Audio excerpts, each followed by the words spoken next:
অনেকে আসেন আমাদের কাছে যে বলেন, ডাক্তারবাবু আমার তো লো প্রেশার। হয়তো অনেক সময় দেখি প্রেশার 120/80, 130/80। মানে লো প্রেশার বলে লোক একটা খুব অদ্ভুত আনন্দ পান, আমি দেখেছি। মানে একটা একটা একটা মানে সমবেদনা আশা করেন যে আমার লো প্রেশার, কিন্তু বেশিরভাগ ক্ষেত্রে দেখি প্রেশার লো না, নর্মাল প্রেশার। কিন্তু কারো কারো ক্ষেত্রে এটা আমরা ডাক্তারি করতে গিয়ে দেখেছি প্রেশারটা একটু কমের দিকে থাকে। এবার লো প্রেশার মানে আপনার প্রেশার 90/60 বা তার নিচে হতে হবে। ওপরের সিস্টোলিক ব্লাড প্রেশারটা 90, ডায়াস্টোলিকটা 60 অথবা তার নিচে হতে হবে।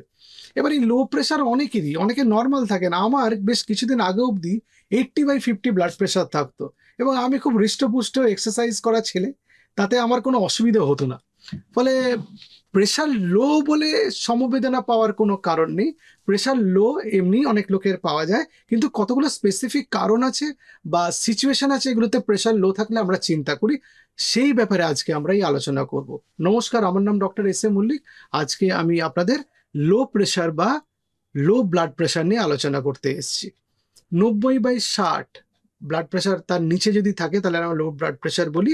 যদি আপনার শরীরে এই কম ব্লাড প্রেশার কোনো সিমটম না দেয় বা আপনার যদি কোনো অসুবিধা না হয়, তাহলে কোনো চিকিৎসা করার দরকার নেই। কিন্তু ব্লাড প্রেশার কম কিন্তু আপনার কোনো একটা শরীরে অসুবিধা হচ্ছে, সে জ্বর থাকতে পারে, বুকে ব্যথা থাকতে পারে, বা অন্য কোনো জায়গায় ব্যথা থাকতে পারে, পা ফোলা থাকতে পারে, কোনো স্কিনে চেঞ্জেস হতে পারে, পেটে ব্যথা হতে পারে, মাথা ব্যথা হতে পারে, বা অজ্ঞান হয়ে যাওয়া হতে পারে। এই যে এই সিচুয়েশনস গুলোতে আমাদের একটু খেয়াল রাখতে হবে যে এই লো ব্লাড প্রেশারটা কোনো রোগের লক্ষণ না তো, আমরা কিছু মিস করে যাচ্ছি না তো, আমাদের কিছু চিকিৎসার প্রয়োজন আছে অথচ আমরা করছি না, সেরকমটা না তো। সেই জন্য লো ব্লাড প্রেশারটা আমাদের একটু গুরুত্ব সহকারে কতটা সিচুয়েশনে, কয়েকটা সিচুয়েশনে দেখতে হয়, কিন্তু বেশিরভাগ ক্ষেত্রে লো ব্লাড প্রেশার বলে আমরা যে সমবেদনা আশা করি এবং আমরা যে নিজেকে একটু দুর্বল প্রমাণ করার চেষ্টা করি কিছু পাওয়ার আশায়, কিছু সমবেদনা পাওয়ার আশায়, ব্যাপারটা সর্বক্ষেত্রে ঠিক নয়। মনে করুন কোনো কারণে ভার্টিগো হয়েছে, ভার্টিগো তো আমাদের কান থেকে হয় আমরা জানি। এবার সেই ভার্টিগোর সময় প্রেশার চেক করে দেখা গেল তার প্রেশার হচ্ছে 80/40, কিন্তু তার ভার্টিগোই হয়েছে।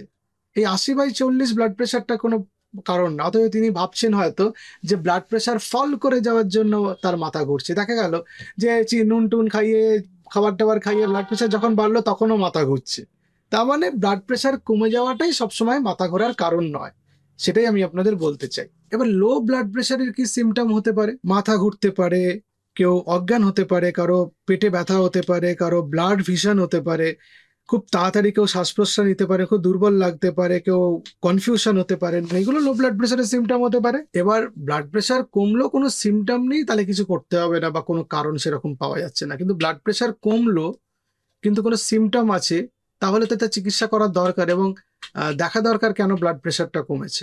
তখন তার ঠিক মতো চিকিৎসা করতে হবে, নাহলে জীবনহানি হতে পারে। এবার লো ব্লাড প্রেশারের কতগুলো প্রকারভেদ আছে। অ্যাবসলিউট লো ব্লাড প্রেশার বা অ্যাবসলিউট হাইপোটেনশন, যদি কোনো কিছু পাওয়া গেল না, কোনো রোগ নেই অথচ ব্লাড প্রেশার 90/60-এর নিচে, সেটাকে অ্যাবসলিউট হাইপোটেনশন বলে। সেটা পেশেন্ট ঠিক থাকে, তার কোনো প্রবলেম নেই। আবার অর্থোস্ট্যাটিক হাইপোটেনশন আছে, সেটা আপনি বসা থেকে দাঁড়ালেন, নিয়ে ব্লাড প্রেশারটা কমলো, সিস্টোলিক ব্লাড প্রেশারটা 20-র মতো, ডায়াস্টোলিক ব্লাড প্রেশারটা 10-এর মতো, এবং 3 মিনিট ধরে কম ব্লাড প্রেশার থাকে, এটা অর্থোস্ট্যাটিক হাইপোটেনশন বলে।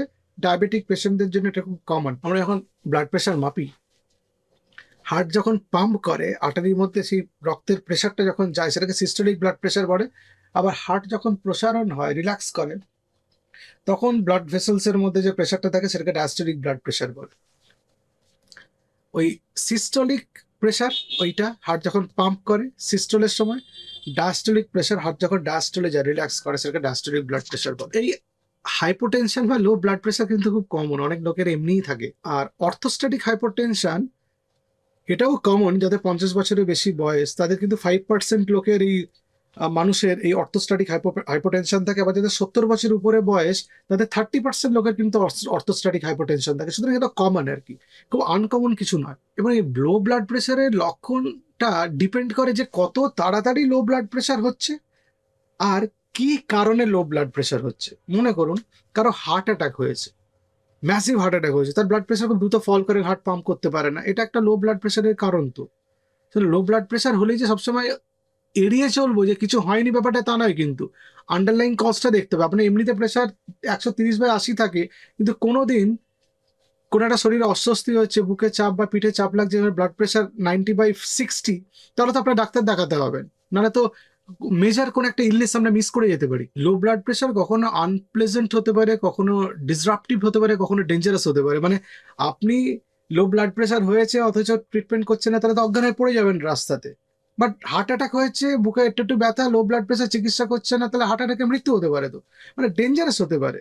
সেই জন্য এটা লো ব্লাড প্রেশারটা মানে ডাক্তার বাবুরা বলেন যে ও লো প্রেশার, নুন চিনি খান, সবসময় ব্যাপারটা তার নাও তো হতে পারে। এটা তো কোনো মেজর ইলনেসও হতে পারে। আমি সেটাই বলতে চাইছি যে কোনো মেজর ইলনেসেও লো ব্লাড প্রেশার হয়, ডাক্তার দেখানো ভালো। লো ব্লাড প্রেশার হয় না, আমাদের বডি তখন এটাকে কমব্যাট করার চেষ্টা করে, হার্ট একটু বেশি বেশি পাম্প করে, হার্ট রেট বাড়িয়ে দেয়, ব্লাড ভেসেলস গুলো সংকুচিত হয়ে প্রেশারটাকে বাড়ানোর চেষ্টা করে, আমাদের বডিও চেষ্টা করে যে সেটা থেকে আপনাকে বার করে নিয়ে আসতে। লো ব্লাড প্রেশার হচ্ছে কি করে বুঝবেন প্রেশার না মেপে? অনেক সময় দেখা যায় যে পালস রেট বেড়ে গেছে, অনেক সময় দেখা যায় যে স্কিনটা পেল লাগছে, কিরকম একটা ফ্যাকাশে টাইপের, কোনো ইউরিন আউটপুট কমে গেল, বুঝতে পেরেছেন? বা একটু মেন্টাল রিটার্ডেশন হচ্ছে, এগুলো কিন্তু ব্লাড প্রেশার না করে অনেক সময় আন্দাজ করে ফেলতে পারা যায় যে ব্লাড প্রেশারটা কমের দিকে আছে। এবার লো ব্লাড প্রেশারের যদি কারণ বলতে বলেন, একটা তো ওই অর্থোস্ট্যাটিক হাইপোটেনশনের কথা বললাম, একটা নর্মাল লো ব্লাড প্রেশার হতে পারে, অনেক মানুষেরই লো ব্লাড প্রেশার হয়। আর একটা হয় সেন্ট্রাল নার্ভাস সিস্টেম কিছু ডিজিজ, যেমন কোনো পার্কিনসন আছে, এবার তিনি কোনো খাবার খেয়েছেন, তার জন্য পেটের মধ্যে ব্লাড সাপ্লাই বেড়ে গেছে খাবার হজম করার জন্য, তখন ব্লাড প্রেশার ড্রপ করতে পারে। অনেক সময় পার্কিনসনের ওষুধও ব্লাড প্রেশার ড্রপ করে। সুতরাং সেন্ট্রাল নার্ভাস সিস্টেম কোনো একটা ডিজিজ হয়েছে, তাতে কিন্তু ব্লাড প্রেশার কমের দিকে থাকতে পারে। বা কোন একটা লাইফ থ্রেটেনিং ইভেন্ট হয়েছে, একটা পালমোনারি এম্বলিজম হয়েছে, বা হার্ট অ্যাটাক হয়েছে, বা একটা লাং কোলাপস করে গেছে, তাহলেও কিন্তু, বা একটা অ্যারিথমিয়া হলো, একটা অ্যাবনর্মাল হার্ট রেট বা হার্টবিট, তাহলেও সেটা আমাদের ব্লাড প্রেশার কমে যেতে পারে। আবার হার্ট লাংসের কোনো কন্ডিশন হতে পারে, বড় একটা নিউমোনিয়া, সেপ্টিসেমিয়া হলো, বা আপনার একটা অ্যাওর্টিক ডিসেকশন হলো, অথবা আপনার একটা হার্ট ফেলিয়ার হলো, তাহলেও তো ব্লাড প্রেশার কমতে পারে। আবার কিছু কিছু ওষুধ খেলে ব্লাড প্রেশার কমে যাবে, ব্লাড প্রেশার কমানোর ওষুধ খেলে ব্লাড প্রেশার কমে বেশি ডোজ হয়ে গেলে। আবার কোনো ইরেকটাল ডিসফাংশনের ওষুধ, বা কোনো একটা সাইকোলজিক্যাল কোনো ডিজিজের ওষুধ খাচ্ছেন, বা কোনো অ্যারিথমিয়ার আপনি ওষুধ খাচ্ছেন, কিছু কিছু হার্ট ফেলিয়ারের ওষুধে ব্লাড প্রেশার কমে। সুতরাং এই ওষুধগুলো ব্লাড প্রেশার কমে, কিন্তু সেই ওষুধগুলো আপনি নিজের ইচ্ছেতে বন্ধ করবেন না, ডাক্তারবাবুর পরামর্শ নেবেন, ডাক্তারবাবু বললে তবেই বন্ধ করবেন। আবার অ্যালকোহল এমন একটা জিনিস যেটা ব্লাড প্রেশার কমায়, সুতরাং অ্যালকোহল খেয়ে ব্লাড প্রেশার কমে অজ্ঞান হয়ে গেছে অনেককেই আমরা দেখেছি। প্রেগনেন্সিতে ব্লাড প্রেশার কমে কখনো কখনো, কারণ অ্যাওর্টার উপর চাপ পড়ে, তার জন্য ব্লাড প্রেশার কমতে পারে। অথবা প্রেগনেন্সিতে কিছুটা ভেসোডাইলেটেশন হয়, কিছু হরমোনাল চেঞ্জের জন্য, তখন ব্লাড প্রেশার কমে।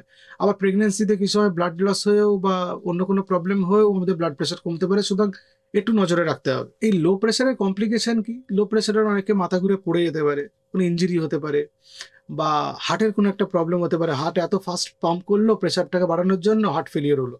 অথবা এত কোনো একটা জায়গায়, মানে কোনো শরীরে অর্গান, তাতে ব্লাড সাপ্লাই খুব কম গেল, একটা শক সিচুয়েশন ক্রিয়েটেড হলো, বা ব্লাড সাপ্লাই এতটাই কম গেল প্রেশারের কমের জন্য, কোনো জায়গায় ব্লাডের একটা স্ট্যাসিস বা স্ট্যাগনেন্ট হওয়ার জন্য সেখানে একটা ক্লট হয়ে গেল, ডিপ ভেন থ্রম্বোসিস হলো, বা স্ট্রোক হলো, বা হার্ট অ্যাটাক হলো, এগুলোও একটা লো ব্লাড প্রেশারের কমপ্লিকেশন হতে পারে কিছু কিছু সিচুয়েশনে। তাহলে ডায়াগনোসিস কি করে করবেন? ডায়াগনোসিস করতে গেলে আপনাকে ব্লাড প্রেশার চেক করতে হবে, বা কিছু ব্লাড টেস্ট করতে হতে পারে যে কিছু হলো কিনা, হার্ট অ্যাটাক হলে, কার্ডিয়াক মার্কার ইনফেকশন বা সেপসিস হলে, কিছু ব্লাড প্যারামিটার যে সিবিসি, সিআরপি, প্রো, ক্যালসিটোনিন, এইসব টেস্ট, বা হার্ট ফেলিয়ার হচ্ছে কিনা, এনটি প্রোবিএনপি বলে একটা টেস্ট আছে, সেটা করতে হতে পারে। মানে অনেক টেস্ট আছে, থাইরয়েড ডিসফাংশন, হাইপোটেনশন হয়, সেটাও থাইরয়েড টেস্ট করতে হতে পারে।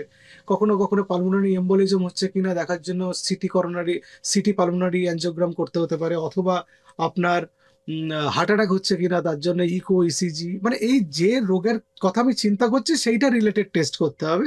কখনো কখনো কিছু বোঝানোর আগে না অনেক টেস্ট একসঙ্গে করে দেখে নিতে হয় যে কেন ব্লাড প্রেশার কম থাকছে এবং কেন সিমটম হচ্ছে। এবার সিমটম যদি কিছু না থাকে তাহলে কিছুই টেস্ট করার দরকার নেই, পয়সাও খরচ হবে না। তাহলে ট্রিটমেন্টটা কি হবে? ট্রিটমেন্ট হচ্ছে কজের উপর ডিপেন্ড করবে। আপনার যদি কোনো সমস্যা না থাকে তাহলে কিছু ব্যাপার নেই। যদি যে কজের জন্য আপনার হাইপোটেনশন বা লো ব্লাড প্রেশার হচ্ছে, এটা চিকিৎসা করতে হবে। হার্ট অ্যাটাক হলে হার্ট অ্যাটাকের চিকিৎসা করতে হবে। সেপসিস বা ইনফেকশন হলে অ্যান্টিবায়োটিক দিতে হবে।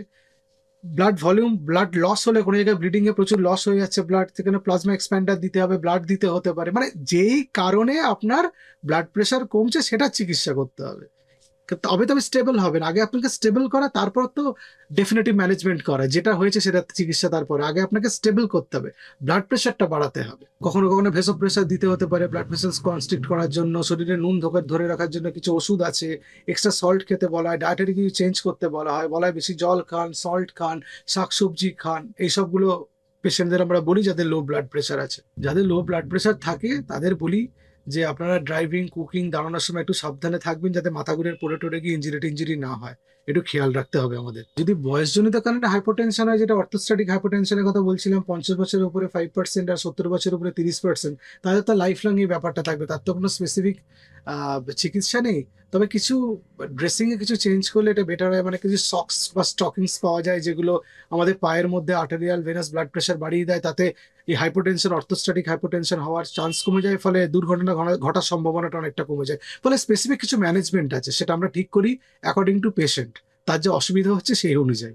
হাইপোটেনশন কাটাতে গেলে আপনাকে ডায়েটটা ঠিক করতে হবে, ওষুধ বিশুদ্ধ দরকার পড়লে সেটা খেতে হবে, সল্ট ইনটেক করতে হবে, জল ভালো করে খেতে হবে, আস্তে আস্তে বসা থেকে উঠতে হবে। দুম করে উঠবেন না, তাহলে দুম করে প্রেশার ফল করে পড়ে যেতে পারেন। আর কখনো যদি মাথা টাথা ঘোরে, তাহলে কোনো জায়গায় বসে পড়তে বা শুয়ে পড়তে বলা, যাতে পড়ে না যান, কারণ ইঞ্জুরিটা প্রিভেন্ট করতে হবে আপনাকে। আর কি কি খেতে পারবেন না, হাইপোটেনশনে অ্যালকোহলটা অ্যাভয়েড করতে বলি। অ্যালকোহলে ভীষণ হাইপোটেনশন অ্যাগ্রাভেট করে যায়, সেটা আপনার শরীরের জন্য ক্ষতি। বাকি স্পেসিফিক যে আরো কোনো জিনিস আপনি একদম খেতে পারবেন না সেরকম কিছু নেই। আর আপনার যদি কোনো সিমটম থাকে, তাহলে আপনার হেলথ কেয়ার প্রোভাইডারের কাছে যেতে হবে, এটা 1 নম্বর। 2 নম্বর, আপনি যদি অজ্ঞান হয়ে যান তাহলে আপনার ডাক্তারের কাছে যেতে হবে। 3 নম্বর, শ্বাসকষ্ট বা বুকে ব্যথা হলে আপনার ডাক্তারের কাছে যেতে হবে। আর 4 নম্বর, যদি শক বা এরকম কোনো সিমটম হয়, যদি শ্বাসকষ্ট হচ্ছে, হাত পা ঠান্ডা হয়ে যাচ্ছে, ঘাম হচ্ছে, মেন্টালি কনফিউজড, তাহলে তো ডাক্তারের কাছে অবশ্যই যেতে হবে বা হাসপাতালে এমার্জেন্সিতে নিয়ে যেতে হবে। সুতরাং টেক হোম মেসেজ হলো, প্রেশার কম মানেই আপনি অসুস্থ নন, এটা খুব ইম্পর্টেন্ট। 2 নম্বর হচ্ছে, যদি সিমটম থাকে, ব্লাড প্রেশার কম থাকে, তাহলে তার চিকিৎসা করা দরকার। ব্লাড প্রেশার কম হওয়ার সব পেশেন্টের চিকিৎসা একরকম নয়, তার যে কারণে ব্লাড প্রেশার কম হচ্ছে সেটার চিকিৎসা করতে হবে। সেই জন্য ট্রিটমেন্টটা পেশেন্ট টু পেশেন্ট ভ্যারি করে। আর ব্লাড প্রেশার কম থাকা মানে সমবেদনা পাওয়া নয়, বা ব্লাড প্রেশার কম থাকলে সেটার জন্য প্রপার ম্যানেজ করতে হবে, সেটা কিছু ঘরোয়া উপায় এবং কিছু ডাক্তারি ব্যাপার একসাথে মিলেমিশে। নমস্কার।